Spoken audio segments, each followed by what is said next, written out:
Hey viewers, and welcome back to the Self-Made Auto channel.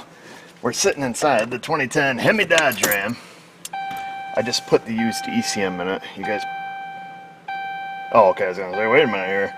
So we do have the blinking security light because I put the... Maybe you can see it down here blinking, yep. I put the used ECM in it. It probably...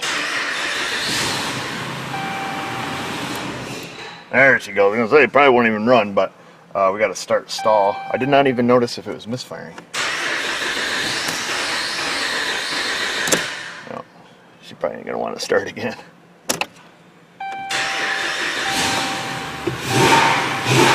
Ooh, alright. So we've made improvement. We no longer hear it skipping, so we know we made the right call. Let's see if we can satisfy this baby. We're going to go in here to Chrysler. Gosh, I hope that can... show up there for you guys. Now it's going to ID the wrong vehicle. Now the ECM is out of a 2010, but we're going to see if we can do an ECM replacement procedure. We'll go 16 pin, automatically search. Like I said, it will bring up the wrong VIN number, I'm assuming. Nope. Try to get this where you guys can see it. I wish I could tip it sideways for you, but it doesn't automatically tip. And then we're going to go into the wireless control module and tell it we replace the ECM, so it should write the VIN for us, and hopefully they shake hands.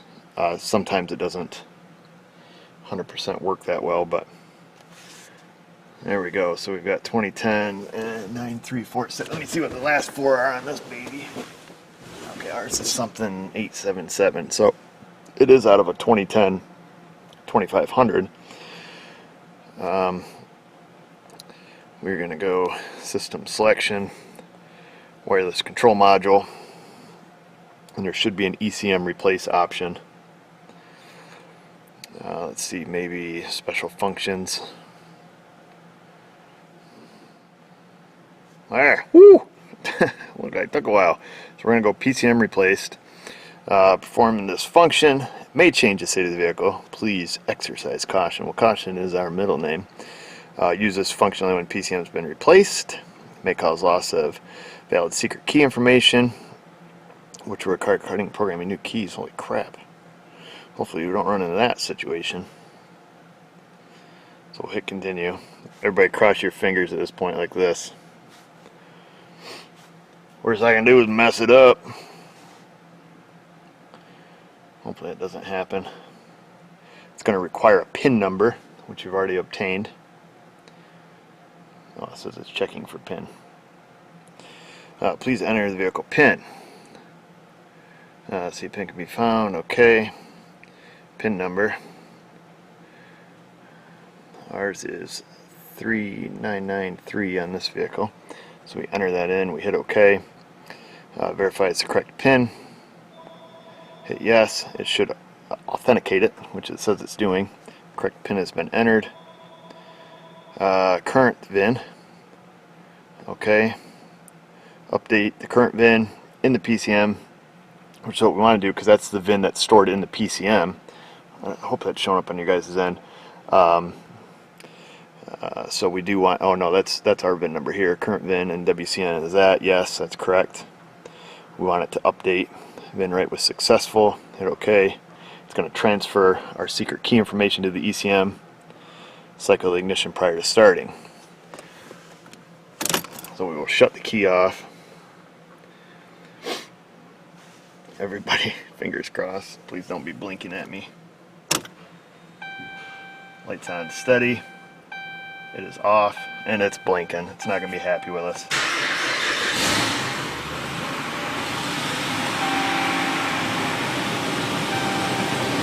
Alright. So we're going to take... The good news is it's not misfiring, but we still have the blinking security light. So we'll pull codes out of it here. And of course we have ECM mismatch with skim, which let's take and shut it off. Let's clear that out just to see. I doubt it's going to fix it. We're going to have to restore network configurations.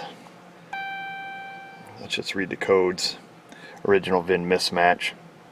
So there's our issue. God dang it. So I think what we'll do over right here, we'll pop in the PCM, we'll start it up, because remember that, I guess our main concern was our cylinder 7 misfire, which it does not sound like it has. It does sound nice and smooth. And it would set immediately. Alright, so we have no code stored in the ECM. Let's see. I don't know if we have any misfire stuff here or not. I'm not 100% sure, but we'll find out here in a minute. So now I'm going to have to pay for a subscription. I do not have a YTech, but I believe J2534 we can do a I don't know what, network configuration reset or whatever it is, so it learns all the values that it was equipped with.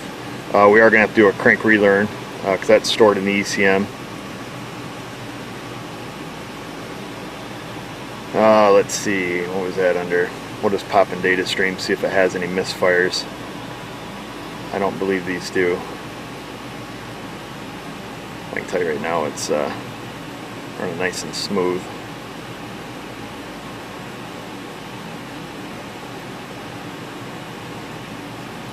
No, but we can do this.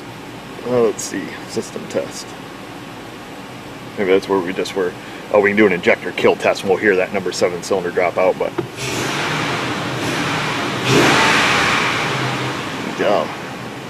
you can tell she's working.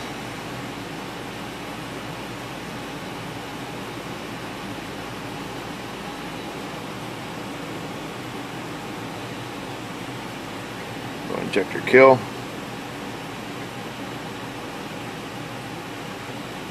It's not warmed up enough. Yeah, because we just got it running, so it's only 100 degrees because it's only been running a little bit. So take my word for it, it is running smooth. We will prove that before the end.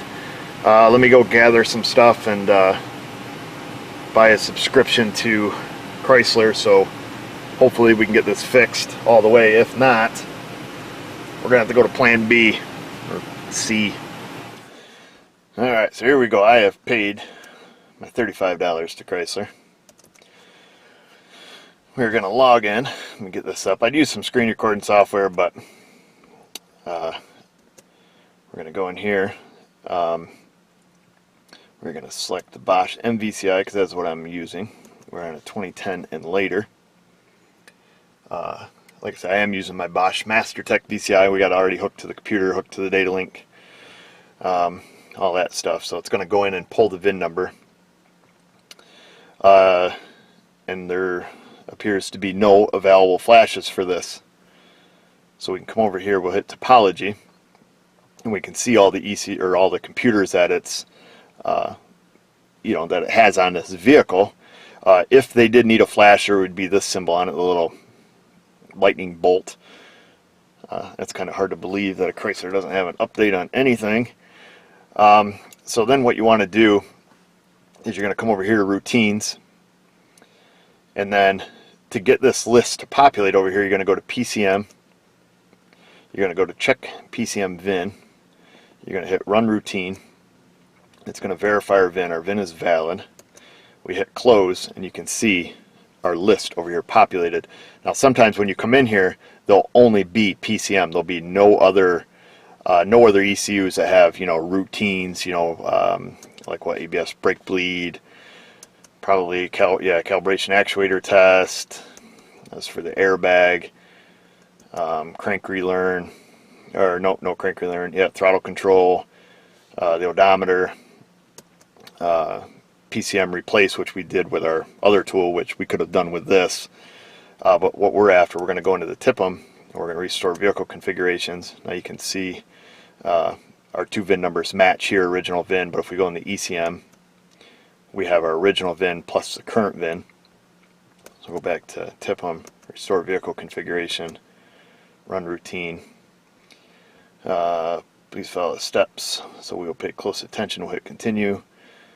Yes, this VIN is correct. We'll continue. Now it's going to get all the original vehicle configurations right from Mopar that this truck came with from the factory. Now it's rating him There we go. Everything's flickering, turning off and on. Let's see, what do we got here? Aftermarket features may need to be reconfigured. Please shut off ignition, close all doors, unplug diagnostic tool for 1 minute. Once closed is pressed, client will restart. So, let's see. Alright, so we're going to shut that off. We're going to unhook from the data link. We're going to count down to 60. The minute is up, the key is back on. Everything is still blue. See, it's interesting. We go back into routines and there's 3 of them active. So just a little tip for you. Like I say, if you are using J2534, I do not have a YTech, so there you go. That's how you populate the list. And that's it. Our security light is now out. So we'll take, let me just, where's my little mouse? There he is. We'll close that down. Everything's shut down there. We'll unplug our Master Tech. Sounds like an old Nintendo. Of course, get that out of the way. So the key is on right now. Let me just shut it off. See, our security light comes on and goes off. There we go. She starts, she runs, there's no more misfire. Of course, all of his other lights are going to be on still that were on originally. We got airbag, ABS, tire pressure, service, 4-wheel drive, change oil. However, it does run good now. Oh yeah. Let the idle come back down. And of course, no more code. I'm going to let it warm up, do a crank relearn on it. I think that's about it. I have to look at service data to see if there's anything else that we have to do after that. But the main thing is done. Now, of course, it's going to go back to the other shop. And hopefully they get the wires all fixed and all that stuff. Just called the other shop, tell them the truck was done. He said, on his way to come get it. Guess we ought to put the computer in it, huh? Let's see. Oh, yeah. Wrong size. So let me turn the camera on there, fella.